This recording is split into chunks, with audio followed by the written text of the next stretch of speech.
बहुत कथा तेरा। क्या स्वयं जैसे होने का साहस और प्रौढ़ता आपके भीतर है? एक बालक ने मुझसे पूछा। मैं बुद्ध जैसा बनना चाहता हूँ। क्या आप मुझे मेरे आदर्श तक पहुँचने के लिए मार्ग निर्देश कर सकेंगे? उस बालक की उम्र बहुत थी। वह कम से कम 60 वसंत देख चुका था। लेकिन जो दूसरों जैसा बनना चाहता है वह अभी बालक ही है और उसका मस्तिष्क परिपक्व नहीं हुआ है। क्या व्यक्ति के प्रौढ़ता का लक्षण यही नहीं है कि वह किसी और जैसा नहीं वरन स्वयं जैसा ही बनना चाहे? और यदि कोई अन्य जैसा बनना भी चाहे तो क्या वह बन सकता है? व्यक्ति बस स्वयं जैसा ही हो सकता है, अन्य जैसा होना असंभव है। मैं उस वृद्ध को बालक कह रहा हूँ तो आप हंसते हैं, लेकिन यदि खोजेंगे तो हंसेंगे नहीं, रोएंगे, क्योंकि पाएंगे कि वह बाल बुद्धि आप स्वयं में भी मौजूद है। क्या आप भी किसी अन्य जैसे नहीं होना चाहते हैं? क्या स्वयं जैसे होने का साहस और प्रौढ़ता आपके भीतर है? यदि प्रत्येक व्यक्ति प्रौढ़ हो तो किसी के भी अनुगमन का सवाल नहीं है।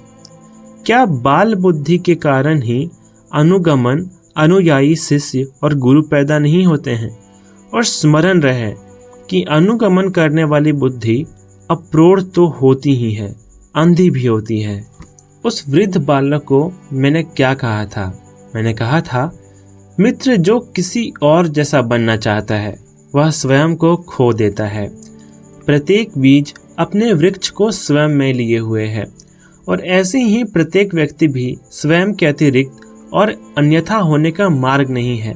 हाँ, अन्यथा होने की चेष्टा में यह जरूर हो सकता है कि व्यक्ति वह न हो पाए जो हो सकता है।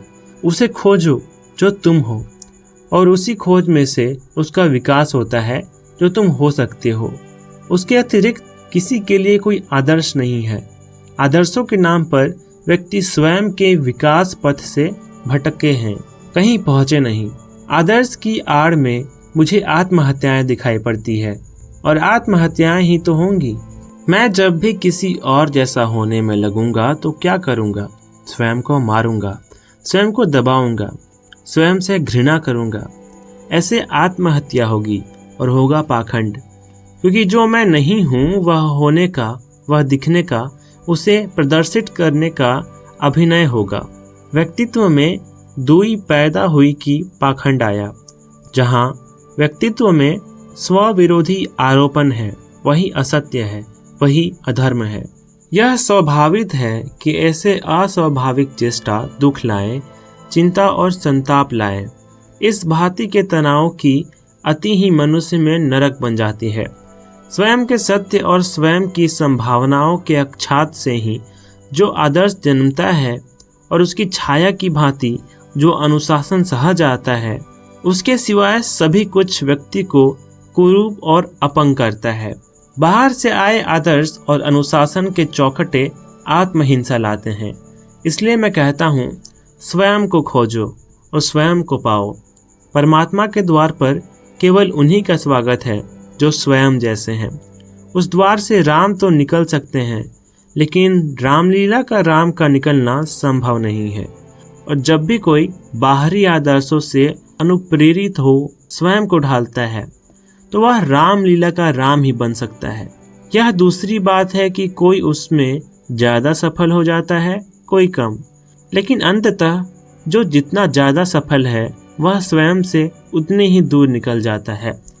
रामलीला के रामों की सफलता वस्तुतः स्वयं की विफलता ही है। राम को, बुद्ध को या महावीर को ऊपर से नहीं ओढ़ा जा सकता, और जो ओढ़ लेता है उसके व्यक्तित्व में न संगीत होता है, न स्वतंत्रता, न सौंदर्य, न सत्य। और परमात्मा उसके साथ वही व्यवहार करेगा जो स्पार्टा के एक बादशाह ने उस व्यक्ति के साथ किया था, जो कि बुलबुल जैसी आवाज़ें निकालने में इतना कुशल हो गया था कि मनुष्य की बोली उसे भूल ही गई थी। उस व्यक्ति की बड़ी ख्याति थी और लोग दूर दूर से उसे देखने और सुनने जाते थे। वह अपने कौशल का प्रदर्शन बादशाह के सामने भी करना चाहता था। बड़ी कठिनाई से वह बादशाह के सामने उपस्थित होने की आज्ञा पा सका। उसने सोचा था कि बादशाह उसकी प्रशंसा करेंगे और पुरस्कारों से सम्मानित भी।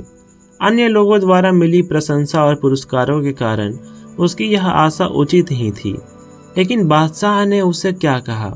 बादशाह ने कहा, महानुभाव, मैं बुलबुल को ही गीत गाते सुन चुका हूँ और मैं आपसे बुलबुल के गीतों को सुनने को नहीं वरन उस गीत को सुनाने की आशा और अपेक्षा रखता हूँ जिसे गाने के लिए आप पैदा हुए हैं। बुलबुलों के गीतों के लिए बुलबुलें ही काफ़ी है। आप जाएं और अपने गीत को तैयार करें और जब वह तैयार हो जाए तो आवे। मैं आपके स्वागत के लिए तैयार रहूँगा और आपके लिए पुरस्कार भी तैयार रहेंगे। निश्चय ही जीवन दूसरों की नकल के लिए नहीं वरन स्वयं के बीज में जो छिपा है उसे ही वृक्ष बनाने के लिए है। जीवन अनुकृति नहीं, मौलिक सृष्टि है।